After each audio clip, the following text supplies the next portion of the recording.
No šodienas Latvijas kartē kļuvis par vienu vietu vairāk, kur māte viņai vien zināmu iemeslu dēļ var atbildīgi atteikties no sava mazuļa.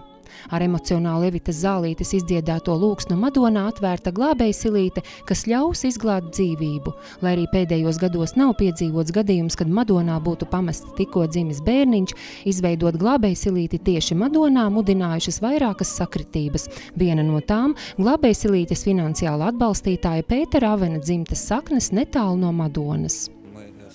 Mēs raudzījāmies, kā varam būt noderīgi Madonai, jo Madona atrodas 30 km attālumā no Pētera Avena vectēva dzimtās vietas. Tas arī bija galvenais apsvērums Madonā. Tā kā galvenais fonda darbības virziens ir rūpes par bērnu veselību, tad ar šo projektu esam uzsākuši sadarbību ar Madonas slimnīcas bērnu nodaļu.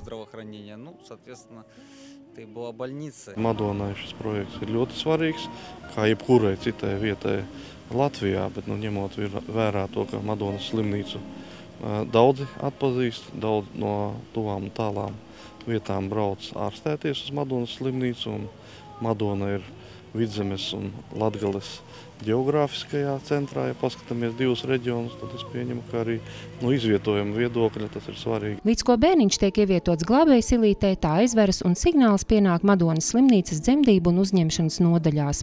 Tieši slimnīcas darbinieki ir pirmie, kas savās rokās saņem atstāto mazuli. Viņiem ir jābūt pirmajiem, jo viņiem ir ļoti īsā laikā jāatnāk un jāpaņem bērniņš no šejienes. Un pēc tam ir jāizgādā uz uzņemšanas nodaļu, un tālāk tad viss aizies savu gaitu. Apskates, vēršana, mērīšana, novērtēšana, izvērtēšana un viss pārējais. Madonas glābējsilītes izveide izmaksājusi 14 000 latu, un tā atšķiras ar to, ka izvietot atsevišķā mājiņā, kas pielāgots glābējsilītes vajadzībām. Pie tās arī informācija, kas palīdzēs izmisumā nonākušajiem vecākiem. Bērnu atstāšana glābējsilītē ir pats pēdējais solis. Vispirms ir jāapsver visas iespējas, jo mēs zinām, ka visas situācijas ir risināmas, ja vien tu zini, kam piezvanīt un pajautāt šo te palīdzību vai atbalstu.